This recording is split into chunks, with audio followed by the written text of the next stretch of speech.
Breaking news Anakapalli జిల్లా రాంబిల్లి మండలంలో దారుణం చోటు చేసుకుంది. విద్యార్థినిపై కత్తితో ఉన్మాది దాడి చేశాడు. ఇక దీంతో బాలిక అక్కడికక్కడిగా చనిపోయింది. కొప్పుగుండుపాలెంలో 9th క్లాస్ చదువుతున్న బద్ది దర్శిని ప్రేమ పేరుతో బాలికను వేధిస్తున్నాడు సురేష్. ఇక ఏడాది కిందట రాంబిల్లి పోలీసులకు బాలిక పేరెంట్స్ ఫిర్యాదు కూడా చేశారు.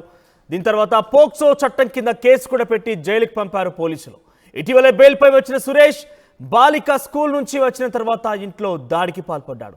గత కొంతకాలంగా ఈ సురేష్ అమ్మాయిని వేధిస్తున్న పరిస్థితి కనబడింది. ఈ వేధింపులు తాళలేక ఆ అమ్మాయి యొక్క తల్లిదండ్రులు పోలీసులకు కూడా ఫిర్యాదు చేశారు. రాంబెల్లి పోలీస్ స్టేషన్లో కంప్లైంట్ చేశారు. దీంతో పోక్సో చట్టం పైన ఆయనపై కేసు నమోదైన సురేష్ పైన కొన్ని రోజులుగా జైలు జీవితం గడిపాడు. తిరిగి బెయిల్ మీద బయటకు వచ్చినటువంటి సురేష్ ఈ అమ్మాయిపై దాడికి పాల్పడ్డాడు. ఆ అమ్మాయిని ఒక రకంగా చంపేశాడని చెప్పాలి. సో మొత్తం మీద ఈ ఘటన పెద్ద ఎత్తున సంచలనం రేపుతోంది. సో 9th క్లాస్ చదువుతున్నటువంటి ఈ అమ్మాయి ఒక్కసారిగా ఆ కుటుంబీకులకి లేకుండా పోవడంతో ఆ కుటుంబం మొత్తం కూడా విషాద ఛాయలనుకున్నాయి. సో ఈ యొక్క మరణ వార్త విన్న తర్వాత ఎక్కడ చూసినా కూడా ఇదే సెన్సేషన్గా మారిన పరిస్థితి కనబడింది.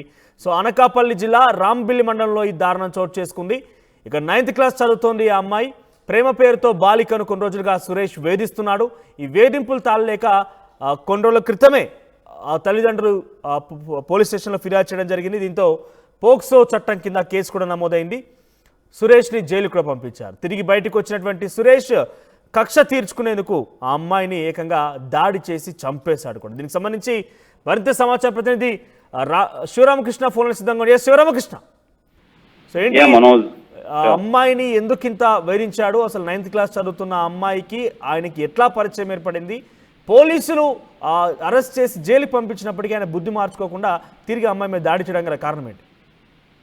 మనోజ్, నిజంగా చెప్పాలంటే చాలా ఘోరమైన పరిస్థితి అయితే ఏర్పడింది.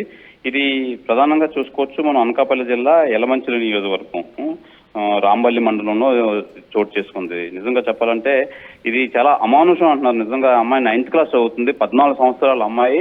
ఈ సురేష్ అన్న యువకుడు ఆ అమ్మాయిని ఈ సంవత్సరం నుంచి వేధిస్తూ వెంటబడుతున్నాడు. ఆ అమ్మాయి ఈ ప్రేమించమని ఆ అమ్మాయిని వేధిస్తుంటే ఆ అమ్మాయి ఒప్పుకోకపోవడంతో ఆ అమ్మాయిని టార్చర్, ఒక నిజంగా చెప్పాలంటే నిజంగా టార్చర్ అనే చెప్పాలి. సురేష్ అన్న యువకుడికి తల్లిదండ్రులు ఎవరు లేరు. వాళ్ళ అమ్మమ్మ గారి ఇల్లు అయినా ఆ ఊర్లో అయితే ఉంటున్నారు. అదే ఊర్లో ఈ బాలిక చదువుతుంది, 9th క్లాస్ చదువుతుంది.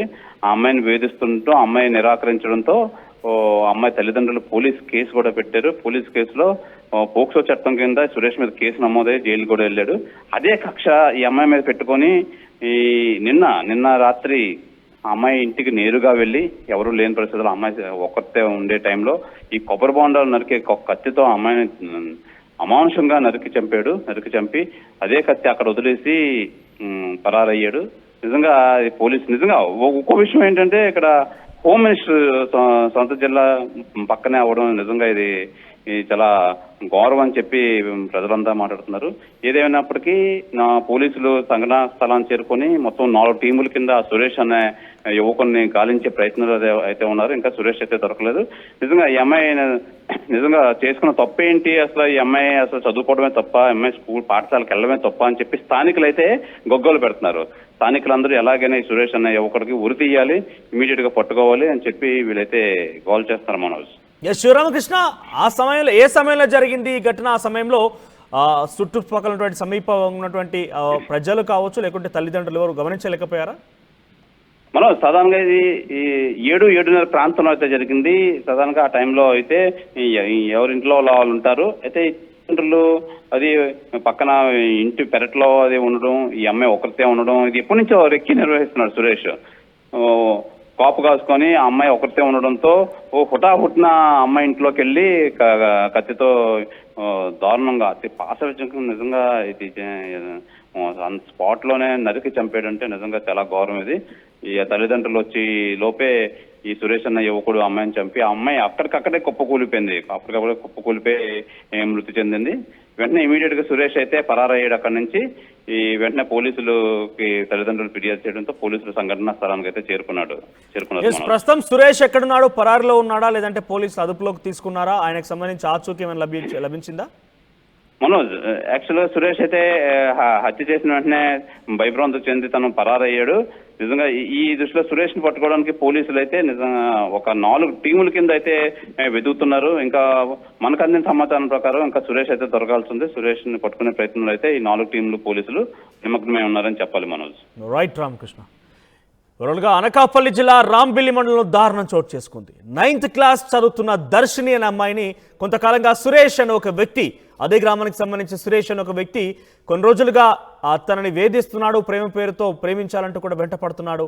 ఇదంతా కూడా వేధింపులకు తాళలేక దర్శిని తన తల్లిదండ్రులతో చెప్పడంతో రాంబిల్లి పోలీస్ స్టేషన్లో వారంతా కూడా ఫిర్యాదు చేయడం జరిగింది. ఈ యొక్క ఒక మైనర్ బాలికని తను వెంటపడుతూ ప్రేమ పేరుతో ఇబ్బందులకు గురి చేస్తున్నాడు, వేధింపులకు గురి చేస్తున్న ఒక పేరిట కేసు నమోదైంది. దీంతో పోక్సో చట్టం కింద కేసు నమోదు చేసి సురేష్ని జైలుకి కూడా పంపించడం జరిగింది.